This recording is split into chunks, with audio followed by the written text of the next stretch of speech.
स्वागत है छात्रों। इस वीडियो में हम 4th सेमेस्टर BCA और BSc फैड NEP सिलेबस के हिंदी का मॉडल पेपर की चर्चा करेंगे, डिस्कस करेंगे कि किस प्रकार से प्रश्न पत्र आएगा और आपको किस प्रकार से इनके उत्तर लिखने हैं।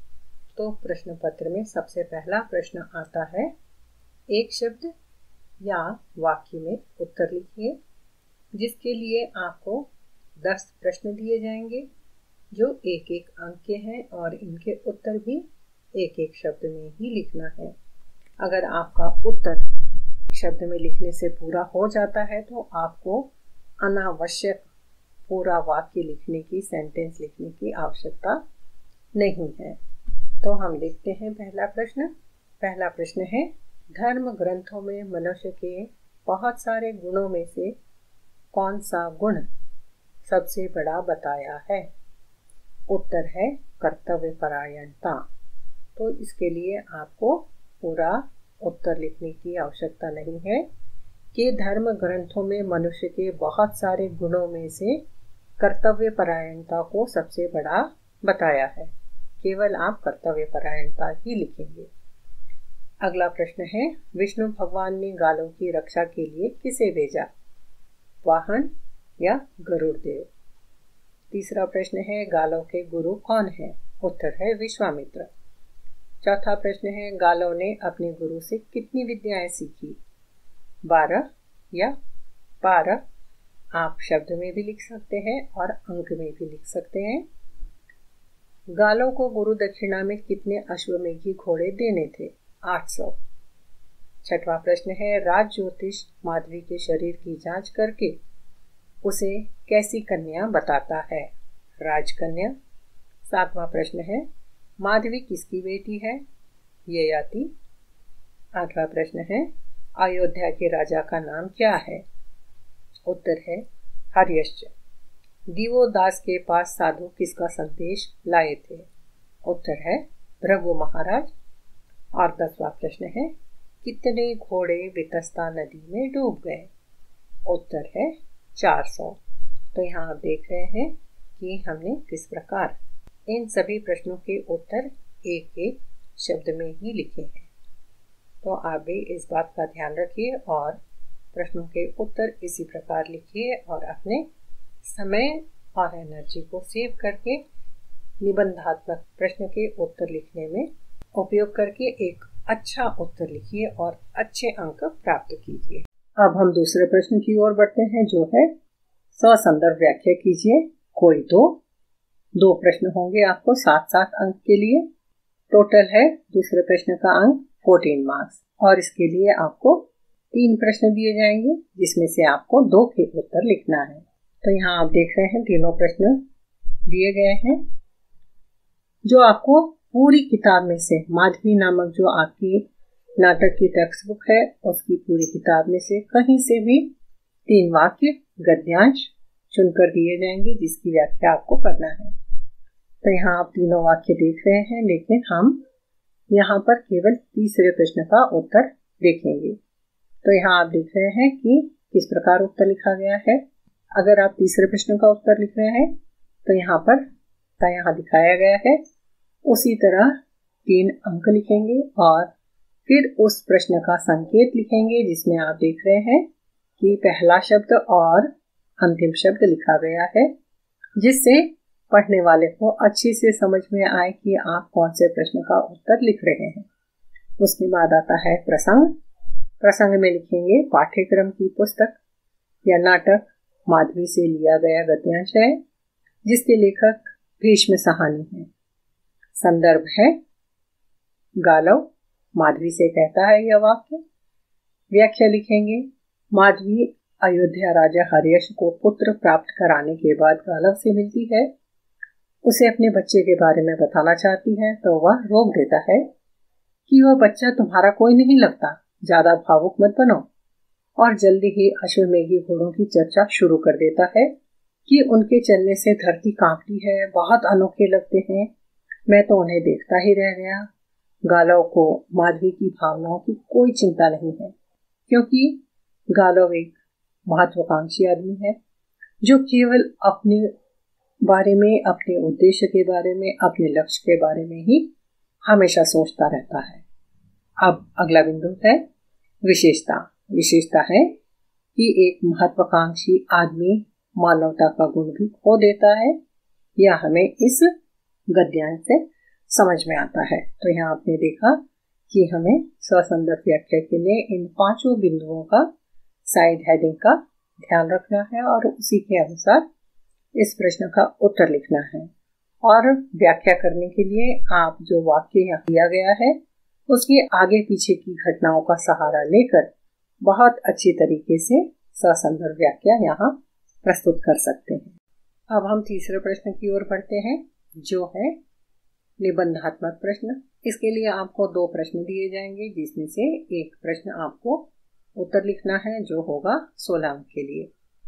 तो यहाँ पर इस प्रकार के प्रश्न आ सकते हैं। पहला प्रश्न है, माधवी नाटक का सारांश लिखकर उसकी विशेषताओं पर प्रकाश डालिए।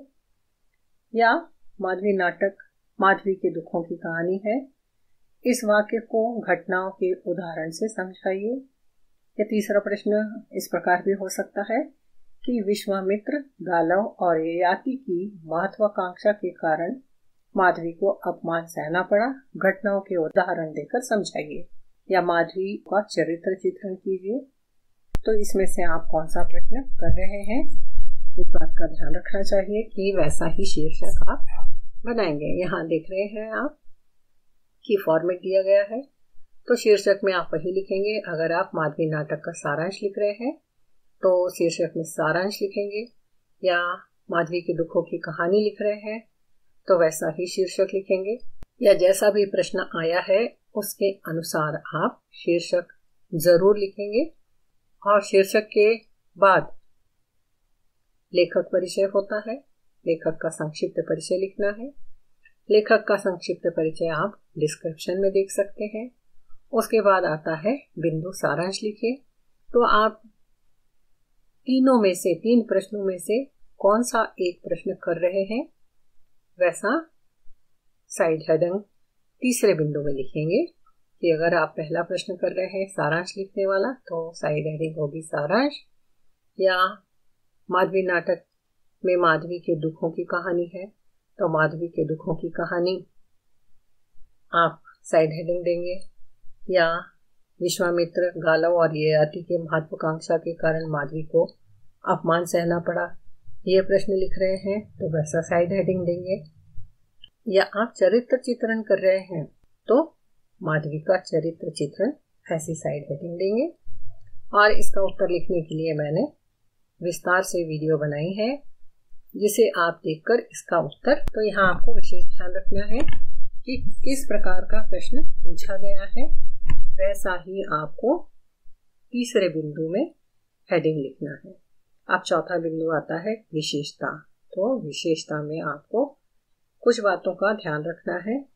आप इसमें लिख सकते हैं कि जो नाटक है उसमें से कौन सी घटना, कौन सा पात्र आपको अधिक प्रभावित करता है, क्यों प्रभावित करता है, और आपको सीख क्या मिलती है, संदेश क्या मिलता है, या क्या विशेष बात आपने इसमें देखी है, या चौथे बिंदु विशेषता में आप लिखेंगे। तो इस प्रश्न के उत्तर के लिए आप चैनल के प्लेलिस्ट में जाकर सारांश वाली वीडियो देखिए और वैसा ही उत्तर लिखने के लिए आपको उसमें से आइडिया मिल जाएगी। अब हम चौथे प्रश्न की ओर बढ़ते हैं, जो है टिप्पणी लिखिए कोई एक। तो 1 out of 2 आपको 2 में से कोई एक उत्तर लिखना है। और यह प्रश्न है 5 अंक के लिए। तो यहाँ आपको विशेष ध्यान रखना है कि 5 अंक के लिए हमें कैसे उत्तर लिखना है। तो यहाँ पर आप देख रहे हैं कि 2 शीर्षक दिए गए हैं, राजा हर्यश या विश्वामित्र। और प्रश्न में चरित्र भी दिए जा सकते हैं, कोई घटना या स्थान भी दिया जा सकता है, लेकिन यहाँ पर मैंने 2 चरित्र भी लिए हैं। तो आगे हम देखेंगे कि इसका उत्तर किस प्रकार से लिखा जाएगा। तो टिप्पणी लिखिए कोई एक, या आप प्रारूप देख सकते हैं कि सबसे पहले हम शीर्षक लिखेंगे। शीर्षक इस प्रकार की, आप अगर विश्वामित्र का प्रश्न लिख रहे हैं तो शीर्षक में लिखा जाएगा विश्वामित्र। अब संक्षिप्त में शीर्षक का परिचय देंगे। वह इस प्रकार होगा कि यह शीर्षक पाठ्यक्रम के नाटक माधवी से लिया गया है। इसके लेखक भीष्म सहानी है और यह नाटक का सहपात्र है जो विशेष भूमिका में है। और उसके बाद शीर्षक के विषय में पूरे नाटक में से एक शॉर्ट नोट लिखा जाएगा। यहाँ आप देख रहे हैं विश्वामित्र के बारे में। तो पाठ्यक्रम का नाटक माधवी, लेखक भीष्म सहानी है। इस नाटक के विशेष पात्र हैं जो नाटक के नायक गालव के गुरु हैं। 12 साल में 12 विद्याएं सिखाते हैं, लेकिन उन्हें गालव से कोई गुरु दक्षिणा लेने का विचार नहीं होता है। लेकिन शिष्य गालव के जिद करने पर गुस्से में आकर उससे 800 अश्वमेघी घोड़े देने को कह देते हैं, जबकि उन्हें भी मालूम होता है कि यह किसी के लिए भी संभव नहीं है। लेकिन वे अपने शिष्य के घमंड को तोड़ना चाहते थे, इसलिए उसे यह आदेश दिया। दूसरा शिष्य तापस प्रार्थना भी करता है विश्वामित्र से कि उसे माफ कर दीजिए, लेकिन वे उसे सबक सिखाना चाहते हैं, इसलिए वे माफ नहीं करते। और अंत में विश्वामित्र माधवी के सामने हार जाते हैं और उनका घमंड माधवी तोड़ देती है। तो यहाँ आप देख रहे हैं कि विश्वामित्र के बारे में हमने कितनी संक्षिप्त में टिप्पणी लिखी है, जबकि यह पूरे नाटक में एक विशेष पात्र है, लेकिन हमने उनकी कुछ खास बातों को लेकर ही टिप्पणी लिखी है, शॉर्ट नोट लिखा है, क्योंकि यह 5 अंक के लिए है। तो हमें यह मालूम होना चाहिए कि 5 अंक के लिए कितना लिखा जाना चाहिए और कम से कम शब्दों में अधिक से अधिक विषय की चर्चा की जाना चाहिए। तो मैं समझती हूँ कि इस प्रश्न का उत्तर भी आपको ठीक से समझ में आ गया होगा कि किस प्रकार लिखा जाएगा। और प्रश्न 1 से लेकर 4 तक प्रश्न जो हैं वो माधवी नाटक से आएंगे, जिसके टोटल अंक हैं 45 मार्क्स। तो 45 मार्क्स आपको नाटक से प्रश्न पूछे जाएंगे। तो यह चारों प्रश्न मैं समझती हूँ आपको अच्छे से समझ में आ गए होंगे कि किस प्रकार से उत्तर लिखना है।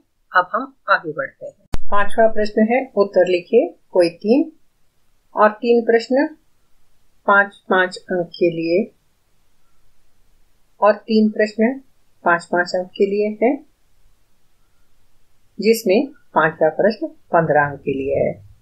तो यहाँ आप देख रहे हैं कि 4 प्रश्न दिए हैं, 4 में से कोई 3 आपको करना है। तो आगे हम देखेंगे कि किस प्रकार से उत्तर लिखे जाएंगे। अगर आप पहला प्रश्न करते हैं कि अंतर्जाल से आप क्या समझते हैं, इसके उद्भव पर प्रकाश डालिए। तो यहाँ उत्तर आप देख रहे हैं कि इंटरनेट को हिंदी में अंतर्जाल कहते हैं। इंटरकनेक्टेड कंप्यूटर नेटवर्क की वैश्विक प्रणाली इंटरनेट कहलाती है। आज उपकरणों डिवाइस को लिंक करने के लिए इंटरनेट प्रोटोकॉल सूट TCP/IP कहलाती है। TCP/IP ट्रांसमिशन कंट्रोल प्रोटोकॉल या इंटरनेट प्रोटोकॉल TCP/IP का उपयोग होता है। इंटरनेट का उपयोग सरल तथा महत्वपूर्ण है। इसके बिना आधुनिक युग की कल्पना भी नहीं कर सकते हैं। इंटरनेट के माध्यम से हम किसी को भी पल भर में संदेश या सूचना भेज सकते हैं तथा इस इंटरनेट के उपयोग से ही आज बहुत सी चीजें आसान हो सकी हैं। प्रोटोकॉल क्या है? प्रोटोकॉल औपचारिक व्यवहार की रीतियां हैं। तो हमने यहाँ समझा दिया कि अंतर्जाल या इंटरनेट क्या है। अब इसी में हमें दूसरा प्रश्न भी है, तो दूसरा प्रश्न का उत्तर हमें साइड हेडिंग देकर लिखना है। यहाँ आप देख रहे हैं अंतर्जाल का उद्भव।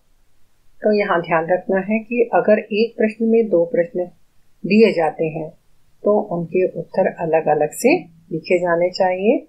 अच्छी से वह स्पष्ट रूप से समझ में आना चाहिए।